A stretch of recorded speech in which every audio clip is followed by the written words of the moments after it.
Thanks for coming out with us here for our field trip for Tropiceering to share with you our platform of Tropiceering. This is where it all started. This is Hawaii, the islands of Hawaii. This is our island of Oahu here. And 3 guys from all over the world started it, an American, a Thai, and a German. So we all come from different places, but this is the platform because this place here reminds us of what Tropiceering should be. So it's the engineering of comfortable, being actually everywhere in the world, not just here. But this made us think about it way more than where we are from, all these different places, because whoever created this place here tried to make it perfect. And so it's in the middle of nowhere / everywhere. So I really want us to talk about and think about thermal comfort, right?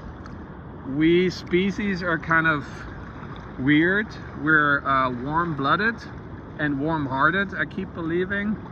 When we're all born. Today is Joey's 30th birthday. Happy birthday, Joey. So we're all born the same way, but we got to keep that blood at a certain temperature, and that temperature is around close to 100 in Fahrenheit, 37 in Celsius, and it really can't go down much more or go up. It really has to stay there. And so in order to do that, we gotta do things. And I want us to think about where wherever we come from, what do we do to make this happen? Yeah, this is where the waves are rolling in there. This is great. Wow, big waves. Thunder, don't you like that? So wherever we are, we got to keep that temperature. So for me, coming from temperate Germany, from cold Germany, right? What we had to do is basically get in the harvest. In the fall, we had to basically be there to nibble on the stuff that we harvested until then. And then we had to stay inside and keep that 37 upright by wrapping things around us, bundling up, keeping us warm. So that's what we are used to when we come from other areas. So 60%, the majority of you is from there. 60% of the world climates are actually temperate and not tropical, right? So we know this all. And so why do we dream of paradise, of this paradise? Because it's the perception of it that wherever we are from, when we feel the most comfortable thermally, right? In these beautiful summer days, just hanging out there, where the ambient temperature around us is as close to as what we need. So our body needs, again, around 28 Celsius, which is around 82 Fahrenheit. That's what it needs as to be in balance with the blood temperature, right? And so my initial high school sweethearts, we went into a German deciduous naked forest in the winter, because nature then does crazy things, right? Engineered. A tree has to get that water out of its system, otherwise it's gonna get a frostbite, right? So it gets rid of these leaves, which is amazing. So we went into the forest with my initial high school sweetheart, Sibylle, because we're also social creatures, right? We don't like to be by ourselves. And with my ultimate high school sweetheart, Svenja, she went with me to even more extreme of the American prairie, where it gets even colder and even hotter at the different seasons, right? I had a little stop with Megan in the hot arid desert, right? Our blood cannot freeze, then it fails, right? But it can also not boil.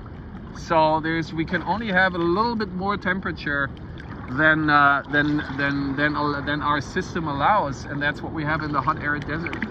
And finally, with Suzanne, I arrived here. We came back to Hawaii. She came back, I came to Hawaii, right?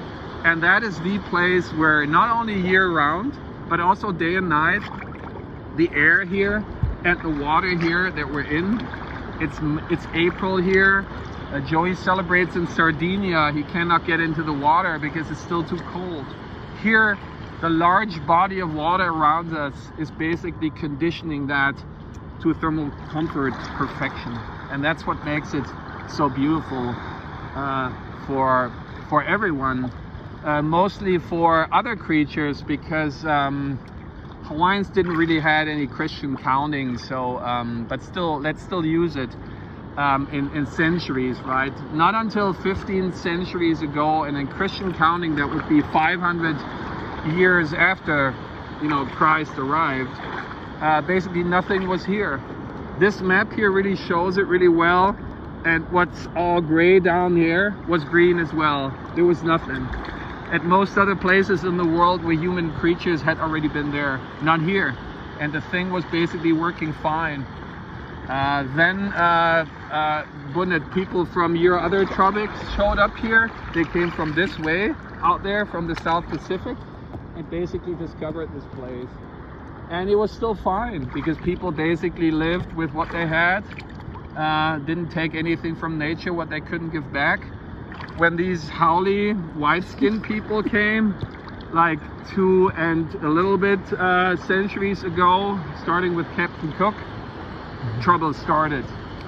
Because we, I guess, are not used to being what perfect is, what paradise is, because we're so used to having to bundle up, to overdress. So we asked everyone here to do the same and moo-moo the people and moo-moo the built environment, the buildings. And that then got even officialized, and we overthrew the kingdom and we annexed it, and we continued increasingly to put these big moo-moos on. Moo-moos are, by the way, these dresses that we threw over basically the female to cover them up. So we think, Tropiceering think it's time to undo that. It's time to un-moo-moo. And you know, as sort of bad as it sounds what we all did, to speak for the American part of us, in mid-century when people came here and architects, they basically respected and treasured more the elements, and buildings from that time are more easy breezy.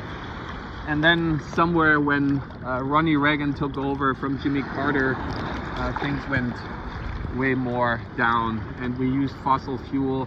This here we shouldn't hold in our hand because it's petroleum based, it's plastic, right?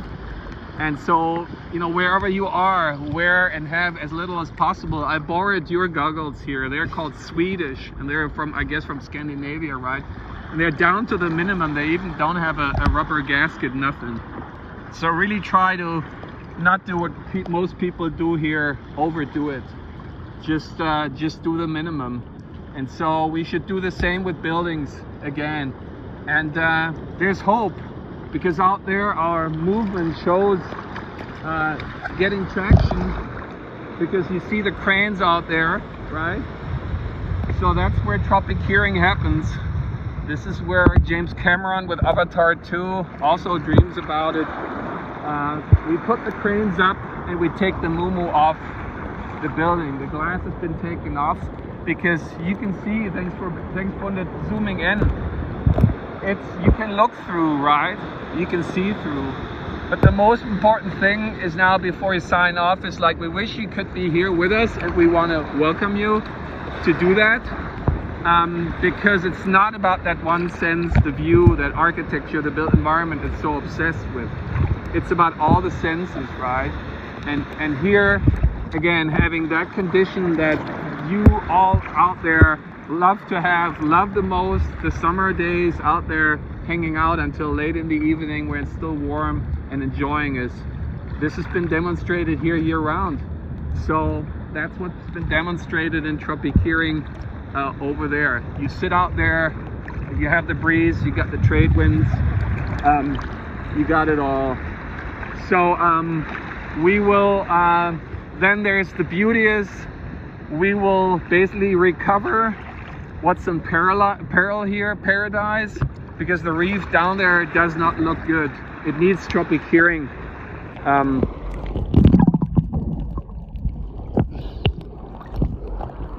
because the reef, as us, it does not like it hotter, and it's too hot for it, global warming.